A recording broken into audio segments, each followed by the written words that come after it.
Donc moi j'ai envie de dire aux téléspectateurs et aux spectateurs qui sont ici, avant de commencer, je voudrais qu'on se mette d'accord sur quelque chose. Voilà.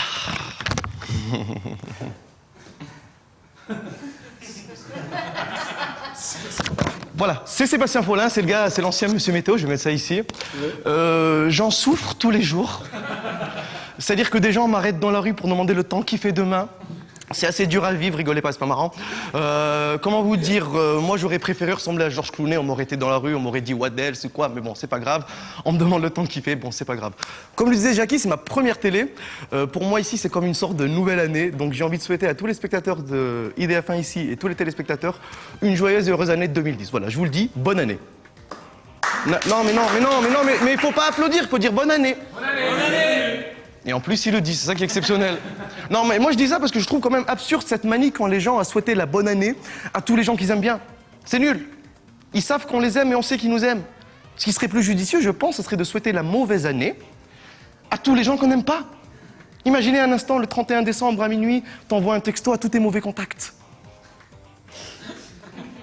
Je te souhaite une très mauvaise année, pleine de drames, de maladies et de soucis financiers. Oui, que tous tes cauchemars se réalisent. Gros mollard. Non, il faudrait le faire. Franchement, je vous conseille de le faire, chers téléspectateurs. Non, moi, je suis ici pour vous parler de mon été à Paris, puisqu'on est sur le thème de la météo. Je viens de Nice et j'ai vraiment passé 2 étés ici. Comment vous dire, c'est horrible. Ah, il n'y a rien ici l'été, hein.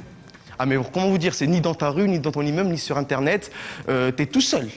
Quand ton téléphone il sonne, c'est un événement, hein. Allô?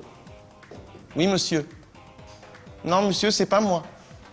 Mais c'est pas grave, monsieur, on peut faire connaissance. Monsieur, allô, répondez-moi. Monsieur, je vous fais don de mon corps. Allô, monsieur, répondez. Rien du tout.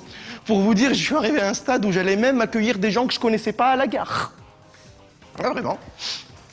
Oh, mec, salut, ça va? Mais arrête tes conneries, bien sûr qu'on se connaît. Mais oui, donne-moi ça, je vais t'aider. Mais oui, bien sûr. Voilà, le club échangiste. Non, je crois qu'il y a erreur sur la personne, là, monsieur. Pas du tout. J'ai même dit une phrase cet été que j'ai jamais dite de toute ma vie. Je me suis dit vivement l'hiver. Non, vraiment. Pour vous dire, cet été, j'ai même remarqué, c'est là que tu te rends compte qu'il n'y a rien à Paris, c'est que cet été, même les Roumains, ils n'en avaient pas à Paris. Non, c'est vrai, même eux, ils sont partis en vacances. Bon, malgré eux, certes, mais... Non, il faut pas rigoler de ça. Mais j'ouvre quand même une parenthèse sur les Roumains. Je viens de Nice, et depuis que je suis sur Paris, j'ai remarqué quelque chose quand même avec eux. J'en ai jamais croisé un composé morphologiquement normalement. Non, je comprends pas. Il leur manque toujours un bras ou une jambe. C'est à se demander si la Roumanie, c'est pas un pays, mais un puzzle, quoi. C'est... Non, là-bas, ils font pas l'amour, ils s'emboîtent. C'est des Lego, un peu. Vous savez, quand un Roumain vous dit... c'est ma moitié... C'est pas qu'il aime, hein. Non. Il y a 2 ou 3 membres qui lui appartiennent, c'est ça, je suis sûr. Enfin bon, terminons cette parenthèse sur les Roumains, j'espère qu'ils regardent pas IDF1, hein. Non, j'ai énormément lu aussi cet été pour passer l'ennui. Oui, énormément. Et j'ai commencé par lire tous les anciens livres que j'avais pas lus à l'école, tout simplement. Et il y a un livre qui m'a vraiment marqué, c'est un livre de biologie qui nous parlait de l'évolution de la théorie selon Darwin, enfin de la théorie de Darwin, la théorie de l'évolution. Alors cette théorie nous dit quand même une chose qui est assez exceptionnelle. On nous dit que l'homme vient du singe. Le projet est beau, le projet est mignon, il n'y a pas de problème.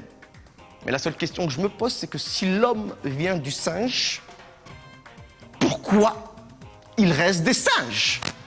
Ah, mais ce que je veux dire, les singes qui sont restés singes, ils doivent être dégoûtés, les pauvres. Vous imaginez un singe?